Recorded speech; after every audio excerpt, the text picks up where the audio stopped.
Good evening, everybody, and welcome to our webinar on the timetable changes that we're making at WIS. Very exciting times.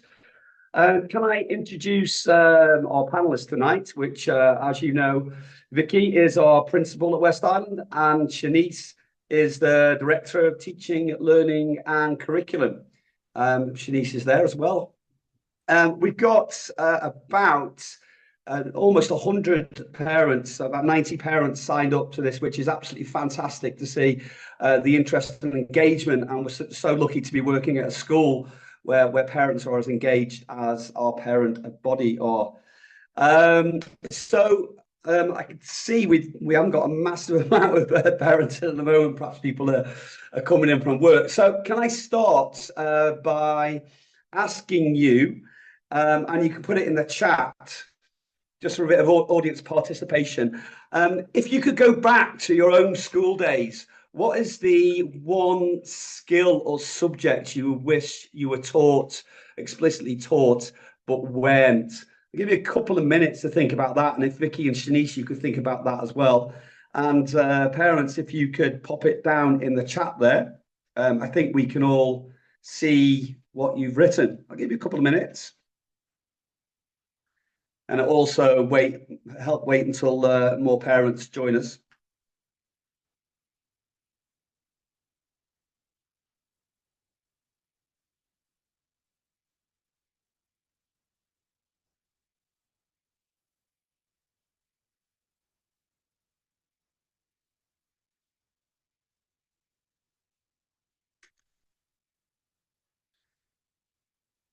I'm not sure if anyone's written in the chat yet. Wait, has anyone seen anything that I'm missing? Behind the scenes, also, we got VJ, who is heads up our IT team, and he's there with us with every webinar that we do. So thank you to VJ behind the scenes there for running everything for us. Okay, let me start with Shanice. If you turn your microphone on. Hi. Hello. What is it that you wish you'd been, skill or subject you wish you'd been taught at school? I think for me, I really wish that I'd been taught public speaking. I think it's such an important skill and it's relevant to many, many careers, including the one that I'm in right now. And I think that our students are great at public speaking, our West Island students, but when I was in school, it's something that maybe wasn't covered, and it would be really beneficial to my career to now.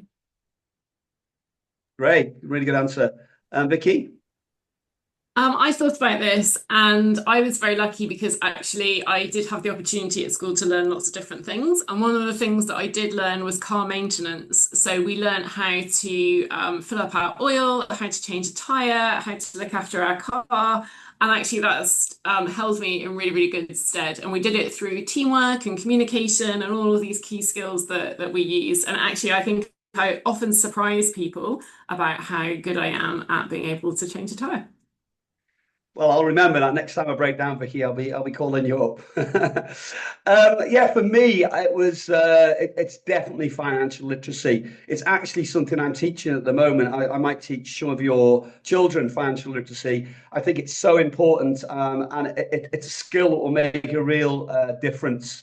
I think, and the students I teach, I think they enjoy it, and it'll stand them in good stead for managing their finance going forward. Not only that, thinking about advocating for themselves, starting their own businesses or being entrepreneurs. Even at the moment, I encourage students to actually go out and find work, whether it be tutoring or dog walking or babysitting, just to get the idea that they're accountable for their own finances. And I think it's really great that we start there. I think we got some parent writing in the chat financial literacy classes, so they're absolutely agreeing with me. And you can carry on writing in there as long as you want what you wish you would have been taught at school but weren't. So the point in this is really the why about tonight is that sometimes in school we have things that we need to teach. We call it the core curriculum, things like science, maths, and English and languages. They're always going to be there, and they're very, very important, but they're not everything. I think we have an obligation as schools to make sure our students are developing in all sorts of ways, whether it be financial literacy, public speaking, 2 courses which we actually do offer. Shanice is going to talk through most of this evening about a program we're introducing called the competency curriculum in year 7 to 10, addressing those core skills, those transferable skills, which are so important as we navigate our way through life. I just want to talk about what got us to this point, really. I think it started around about 2 years ago when Vicki came and she spoke to every member of staff about things that were working at West Island School, things that maybe we could be looking at to make some changes. And one of the things that came out of that collaboration was that some staff thought that the 7-day timetable that we run, and if all parents don't know, we actually run a 7-day rotating timetable. So our WIS days, our timetable days, like day 1 to 7, don't match with the days of the week. Some people, when they first come, when they hear it's a 7-day timetable, think they've got to work weekends, but we quickly dispel that myth. So day six follows day 5, whatever day of the week it is, which works for us, or did work for us, in terms of we just decided how many lessons we needed to teach, what we were going to teach, and then found it 7 days worked really well for us and just rotated around that. But it doesn't really work in terms of the outside world, and we found increasingly where we kind of interface with the outside world, whether we're bringing people in to talk to our students, or whether we're talking about part-time staff, that interface with the outside world becomes difficult if it's a regular thing, because people are asked to come in on different days of the week. So that's one thing, and it's simple. We surveyed all our teachers. Actually, the teachers said they wanted to move to a 10-day timetable overwhelmingly on a 3-to-1 basis. Parents and students were pretty much split on whether it's a 7 and 10-day timetable. We asked this at the start of last academic year, and we looked at the responses for parents and students and teachers and really tried to build an alternative 10-day timetable that worked for everybody. So it's a process which has been going on, talking to stakeholders for almost 2 years now, picking up pace definitely in the last year or so. And I think we are where we want to be. It's been a tough process going back and forward, a lot of collaboration, a lot of models, and then tweaking those models. And we finally got to a point where I think certainly everyone within school is happy with what we've come out with. It offers us flexibility, because we can add things like the competency curriculum without affecting too much what our core business of the subjects are.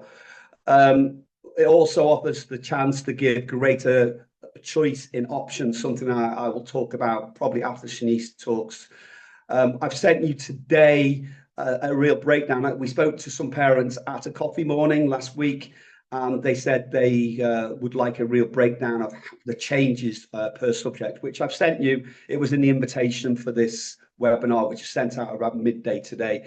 So if you want to have a look at that as we're going through there and maybe ask some questions, you can do. And the way you ask questions, if you have a look at down the bottom there, hopefully you will see something saying Q&A. And maybe wait until later on in the presentation. We should only be about half an hour, I should think. And because we may cover some things you are actually you want answering. So pop your question in the Q&A. As Shanice is talking, I'm going to be in the background. Vicky's going to be in the background answering your questions one-on-one, and then we'll come back at the end and maybe touch on a few of the subjects that you raised within your questions. Another thing we were able to offer now is further pure maths was something parents said they wanted. And we'll be able to offer that as an option to offer that choice, because at the moment they were doing further pure maths within their core maths time. So we think students should have extra time to study this further pure maths. Same with triple science. Triple science is something now we're going to do as an option. It's not as an option, actually, it's during at different times, during what we call future-proofing time. So students can opt for that as well, and they'll get actually the time they need to study triple science. Before, again, they were trying to do triple science, which is 3 science in double science time. So they really, we've found students were under a lot of pressure to do assessments in triple science, and I think a lot of teachers feel that science takes up a lot of curriculum time, and so that's something we try to address. Monday early finish. As you know, we finish for teacher collaboration every Monday at lunchtime, so we missed that period 5. But because the timetable rotate, Monday's a different day. One week it's a day 4, next week it's a day 2. So we have to actually drop the timetable period on period 5, which, you know, it's not great. We're trying to spread that throughout the whole timetable so it doesn't have a massive impact of one particular area. Still, it's not fantastic. With the new 10-day timetable, we will not have to drop that period. There'll actually be a timetable period on Monday, period 5. 10-day timetable, day 1 and day 6 are going to be the Mondays, and they'll have period 5 will be teacher collaboration. So there'll be no curriculum time drop because of that Monday. Shanice is going to talk about the competency curriculum. And also we're looking at enhancing optional subjects. Because of the change, we've been able to add in extra time for particularly subjects which are heavy coursework. So students were finding it difficult to complete all the coursework because they're only having an hour or an hour and 5 minutes in the lessons. And by the time they really got started, they finding they kind of had to get together and pack up. And so they need more time to complete this coursework. So that will be offered there as well. And tutor time, a couple of years ago, we used to do one-to-one tutoring. We tried to do it within tutor periods this time, but the time's a little bit compressed. So we're offering more time for tutor time. So your children will get more individual one-to-one time with their tutors during that increased tutor time. So that's the headlines. If you want to, I'm not going to go through all the detail because we'll be here all night. As I say, I've sent that form out. If there's any specific questions about specific subjects, please pop them in the chat and we'll try and answer them at the end of this presentation. So I think that's all from me. Me and Vicki are going to disappear now and leave you to Shanice. Thanks, Mike. Hi, everyone. My name's Shanice. I am the Director of Teaching, Learning and Curriculum at West Island School. So I'm going to speak to you about this bullet point here, the competencies focus, that will feature in years 7 to 10 on the new timetable. So this is an ESF-wide curriculum, and all of the ESF schools, including kindergartens, primary schools and secondary schools, are adding this to their timetables in the next year or so. And ESF really like to be forward thinking. They want to make sure that everything we offer for our students really prepares them for their future after their time in secondary school. So a piece of research that we've looked at when we've been thinking about this competency curriculum is from the World Economic Forum, which you might have heard of. And in January of this year, they published a Future of Jobs report.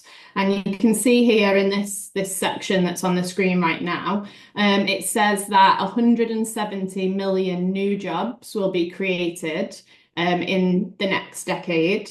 And that's about 14% of today's employment. And alongside that, 92 million of the current roles will be displaced because of these trends. And this is all down to things like technology changes, AI, skills that maybe weren't needed or relevant 20 years ago, but will be in the next 20 years. So it's really, really important that as a school, we are preparing students to not only learn things and pass exams and get good grades and good qualifications to go to university, but we're actually preparing them for after university when they go into this world of work. So our competency curriculum, it sits beyond next to our core curriculum.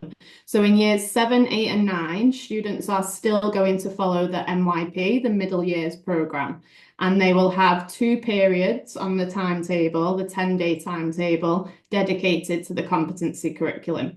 This will be the same for years 10. They will still study GCSEs and BTECs, and then they will study the competency curriculum alongside that. So for our competency curriculum, we've really focused on the 6 IB competencies of the future. These are analytical thinking, critical thinking, creative thinking, intercultural understanding, ethical thinking, and student agency. So all of our curriculum is going to be designed around these 6 key areas.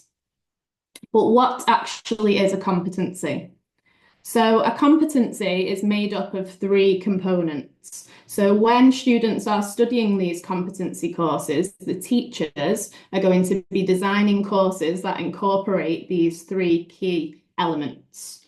So the first one is knowledge. So the competency courses are still going to have subject-specific knowledge. They might be using science knowledge, science skills, but the difference between that and a GCSE in science is that they will be applying that knowledge to real world experiences. The second component is ATL skills. So we've got our 5 ATL categories and they'll be incorporated. And then we have the learner profile. So these 3 elements join to make a competency. So an example of that, if we think back to our 6 IB competencies, which are here, if we focused on ethical thinking, a course for this might be something that has knowledge, skills, and learner profile like this. So the content for ethical thinking, it could be a course that focuses on sustainability, bioethics, social justice. The ATL skills that students would learn would be things like empathy for the environment, for people, for the planet, moral reasoning, and overall they would be caring and principled. How would this look in terms of a course? So we could offer something like agriculture, which doesn't exist in our core curriculum. And students could do hands-on, practical, real-world activities, like they could grow their own herbs and plants and vegetables in a traditional way. They could also learn about and explore different ways to do things. So hydroponics, using technology, forward-thinking ways to explore agriculture. They could then use their science skills. They could do a comparison between the 2 methods. And because it's linked to ethical thinking, they could think about which one is more environmentally friendly, which one is better for the planet, how do they compare, what are the pros and the cons. So they're still building skills that are also relevant to the core curriculum. And what we want to do is over the course of the 4-year curriculum, because it's in years 7, 8, 9 and 10, we want students to have experienced all 6 competencies, and they will build these 6 in a personalised pathway. So over the course of 4 years, they cover all 6. And teachers will collaborate with the students. We've already done a little bit of collaboration with them to come up with suitable courses for each, and then students can opt in to the courses that they are most interested in. So for example, in creative thinking, we might have architecture, you might have game design, and students can pick as long as they study a creative thinking course in that 4-year programme.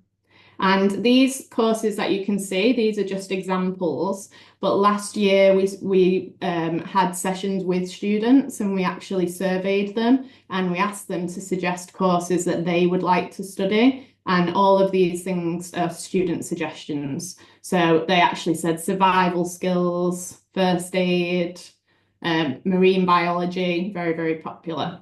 But none of this is covered in the core curriculum. Overall, we just want to prepare students to be future ready. So none of these courses are focused on grades, passing exams. It's about how are they going to teach competencies and skills and build well-rounded individuals ready for life after West Island. So how is the learning going to be evidenced? So students are not going to be graded in these competency courses. It's all built around self-reflection and student portfolio. So they will have a single portfolio for the 4-year period, and that portfolio will showcase their learning journey. So over time, they'll have slides and images and videos and reflections about how they have personalised their learning, studied different competency courses and built these competency skills. And this is really great for university and job interviews because they can draw upon this when they write personal statements or they have university interviews or job interviews. These are things that they can talk about. So the curriculum overview, how will it sit in the timetable? So it's going to be studied in years 7, 8, 9 and 10, as we've mentioned. It's going to be 2 periods per 10-day cycle. So if you imagine a week A and a week B, on week A, they'll have 1 period, week B, they'll have the 2nd period. Over the 4-year programme, they will study all 6 at least once. It's going to focus on knowledge and skills that are currently not delivered in the core curriculum. So for example, marine biology, the students really want to learn. It's not specifically in the core curriculum, but it's still skills linked to science that will be helpful for the IBDP pathways and things like that in the future. There's definitely opportunity for personalisation because we want students to have a choice. So from the creative thinking courses, which one do you want to study that is linked to your passion? There's opportunities for us in the new timetable to connect with industry professionals. The idea is that all of these year groups, years 7, 8, 9 and 10, will have their competency period at the same time on the timetable, which is brilliant because we can bring in people from outside to speak to students. We can do things like trips, we can do parent events, and you guys can come in and see what's going on, and everything can be really linked to that real world context. And then finally, they're going to have the student portfolio where they will do some self-reflection. How am I doing against this competency? We'll come up with some rubrics to help them to kind of self-assess and talk about their competency work. So this really links to our school motto, which is find your purpose, realise your potential. And we're hoping to build these future-ready students using this curriculum. Okay, thank you. Back to you, Mike, I think. See if we've got any questions in the chat. Yeah, we have got some questions. I think what I'll do is I'm getting some questions about the subjects which are, there's a question, just go back to it a second. Yeah, it's a question from Grace that says that what's being cut because it seems that students are getting more time in all subjects. Yeah, that's Yes, I've had that question a couple of times. I'm just going to share my screen here. Hopefully you can see this. Oh, it's very small on my screen. Let me try that again. Let me try that again.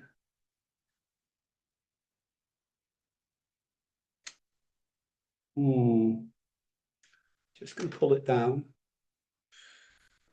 here. Do this. Let's see if this works. I've got some weird screens, and that's probably why it's not working there. Where is it? Bear with me a second. I can always try to share my screen if it's the document with the curriculum details on it. But yeah, can you see it at the moment, Vicky, or is it not appearing for you? I can see what you're showing on the screen, but it's quite small for me. Yeah. Do you want to try and share it on yours? Because I've got some let weird me kind of try. screen set up here, and I've never used it on Zoom before. Whilst that's happening, we do have a question of when will the new timetable start? So it's from August 2026. Yeah, and we're putting it together at the moment, so it's part of a lot of work going on behind the scenes, and also for I've got a question about year 10 options that came through when you signed up, and the year 10 options. This is not the year 10 options webinar. This is options webinar. I think it's November the 4th. I think it is. That's around about that time, and parents have been invited there. Okay, yeah, so I'll just go through this in brief. Thanks, Vicki, for putting that on there. So for years 7 to 9, it's kind of a bit of a uniform change. So in year 7 to 9, our NYP curriculum, it's kind of mandated through the NYP curriculum. We need to do 8 subject areas. And so we want to add these competency curriculum into year 7 to 10. So in 7 to 9, it just means that we've been able to just shave, I think it's 9% about of each subject area. We actually, the NYP required hours at 50 per subject, 50 hours per year per subject area. We actually do about 100. So we're well over that. So this is not going to put any, just a little difference. And as Shanice explained, you may be not doing, for example, slightly less maths, but you're still doing the maths in the competency curriculum because it's got some subject content there through just a different context. So as I said in my letter to you, we're actually not losing any curriculum time. It's just shared in a different type of way.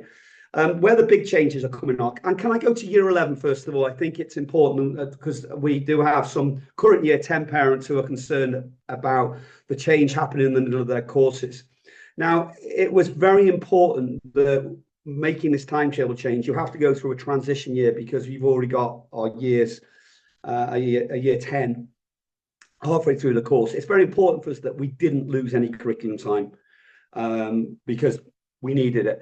So you can see there we've managed to keep all the curriculum time. Maths has gone up slightly, and English gone up a very, very small amount. Same with science, gone up slightly. Actually, looking down there, triple science, we've added the same amount of time. So actually, we're going to have slightly more time, and it's done in exactly the same way. And the big change there is 9% up, as I say, for optional subjects and usually coursework subjects. For example, Shanice's subject is digital design. It's all coursework, so there's more time to complete the coursework there. And the question, quite rightly, is where does this time come from? Everything can't go up. So you can see there the big loss there is in future proofing. But we're doing this competency curriculum. Also, actually, this is year, it doesn't affect this year group because this is going to be year 11 next year. They're going to get less time in future proofing. At the moment, they've got 3 periods in 7 days, and they're going to go to 2 periods in 10 days. So that's where that time's gone from. Learning for life as well, which is the sex and drugs and also careers, especially in year 11, it's careers. That will be delivered through the increase in tutor time. You can see that's gone up there. Supervised study as well. Now, supervised study is a period every 7 days at the moment that students have where they study whatever they want, but there's a teacher in there to help them when they need it. Students quite like it because it gives them a space to actually get some kind of work done. Now, what that's going to happen with that is students are going to be offered the choice. This is all about choice. They're going to be offered the choice to do supervised study, but it will be instead of future proofing. So that future proofing time is being used to increase curriculum time in this transition year for year 11, because that's the main focus we've got there because of their exams. But they will still get supervised study if they want it instead of future proofing. They're already doing 3 future proofing courses in year 10. As I say, I'm teaching financial literacy, so your children may be in that class. They can still do future proofing if they want to, but there's going to be only 1 course they're going to be doing next year instead of 2. And that's the way it'll work. So that's where the time has come from, really. Go to year 10, please, Vicki, if you go back up to year 10. So it looks like there's more pluses than minuses. Again, the supervised study and learning for lifetime is down there, but they will get the chance to do supervised study and future proofing within year 11. So the rest have gone up. How did we achieve this? Well, triple science there, it's so that they didn't have this extra triple science time. There's lots of reasons I could go into about science. I'm actually a science teacher myself. I was talking to the science faculty today about this. We are going to do things slightly differently. Students are going to get in their science time. Well, it's down, say, 3%, but they're only going to be studying double science there in that core science time. There is a small class doing what's called coordinated or just a single science. Now, double science means they're doing all 3 subjects, physics, chemistry, and biology, but they get 2 qualifications, right? They get a double science qualification. It's called double science. For triple science, they actually get 3 physics, chemistry, biology, 3 GCSEs, 1 in each of those subjects. It's very complicated, and we'll go into more details in the year 10, or the year for year 9 parents going into year 10 next year. So they're getting more time, and they're getting the option now to do triple science, and they're given more time to do this. That's why it's 22%, which I think is definitely needed. It's something that we really wanted to do because there's been an issue with compressing that really science time down there. So if they do triple science, they're not going to be doing the future proofing courses. So there's a choice there that has to be made. We'd like them to do everything, but we want to make sure that what students are doing isn't compressed, so they're under pressure. We want to make sure they've got plenty of time to get the qualifications they need. So that's going to be in future proofing time for double scientists. Sorry, for triple scientists. In the further pure maths, we didn't offer that in extra time. That will be an option. So that'll be one of the options in the when we talk about the options on the 4th of November. One of the options that students can do. Again, it's an option to do that. What else is a big change? I think that's pretty much on the optional subjects. Again, we're giving more time to, which has been asked for by teachers to do all of this coursework. I think that's it. Are there any more questions, Vicki? Have you been looking at the questions? I've got them open here, Mike. Okay. So they're actually mostly about the competency ones so far. So one person has asked if seems there are lots of new approaches for future-proofing our students, which is great. Have any of these approaches been tried out in other ESF schools or schools in other countries? So I think for that, ESF Island School are kind of a year ahead of all the other schools with this competency curriculum, and we've been really learning from them and looking at the model that they're using. So it has already been trialled in ESF Island School. And in terms of other countries, if you look at places like Australia and New Zealand, I would say they are way ahead in terms of this project-based learning, competency building, and we've been looking when we've been researching at how they are structuring those courses and what types of things they offer. Yeah, another country I was reading just the other day that really goes big on these competencies is Finland, and they're renowned for their education system. They're really, really good, but they're really focusing on skills and competencies within Finland. Yeah. If a student will be in year 9 now and year 10 next year, how will they complete all 6 competency categories? I think at this stage, because it's something new that we're introducing to the school, there will be some students who just won't be able to complete all the different competency categories, unfortunately. So it has to kind of start somewhere, but they'll definitely be much better off than they would be at the moment where they're not doing any of them. So we will obviously do our best once it starts to make sure that students are getting kind of access to as much as possible. But unfortunately, it will be the fact that they won't be able to access all of them. Yeah, and also just what I didn't mention on that, students in year 10 are doing competency curriculum next year, so they've got a reduced future-proofing time, but it's those competency skills are very, very similar. For example, financial literacy maybe would be a competency as well. So they're not actually getting in year 10 less competency time, less skills time, because they're not doing as much future-proofing because the competency curriculum has pushed that right up. And then linked to that, a question about for students who are currently in year 11 or going to be in year 11 next year. You're right, it means that they won't have the opportunity to do the competency curriculum. And we're really aware of this, but like Mike says, they'll have the opportunity in future proofing, and we're really aware of all of the opportunities, especially for students in year 12 and 13. They're really focusing on the IB, whether they're doing the DP, the CP, they're doing their BTECs, but they're creating that portfolio of what they're doing in school for university. So they're involved in things like Model United Nations and debating and raising things for charity. And all of that is still giving them the skills. So yes, we want to bring this in from year 7 upwards so that students are developing it. But we still believe that students at West Island are developing the competencies and the skills already. We're just trying to focus in a little bit. So unfortunately, there will be some students who do lose out from some of the courses. Thank you, Vicky. And then this isn't a question, but I can answer this. It's more of a comment. Andrea says that she really supports the agriculture courses, especially because it's such a technology heavy world in the current environment. So I think that's really important to mention. We really want with these competency courses for them to be very practical and hands-on and try to get students off screens and laptops as well, because we understand that that is important for their well-being. So just building in a range of activities into the curriculum. And then there's another question that's come through about further pure maths, to say that if a student is taking further pure maths, are they still going to be taking the examination for it? Yes, I think so. If they're doing the course, they'll do the examination. This is which year group, because we've actually put, we're actually doing, now let me get this straight. We're doing for year 11, Mr. Benji, the head of science, will be, the head of maths will be inviting students to do further pure maths as part of their future proofing as promised. And they'll be doing that instead of future proofing next year. We'll have a further pure maths group in year 11.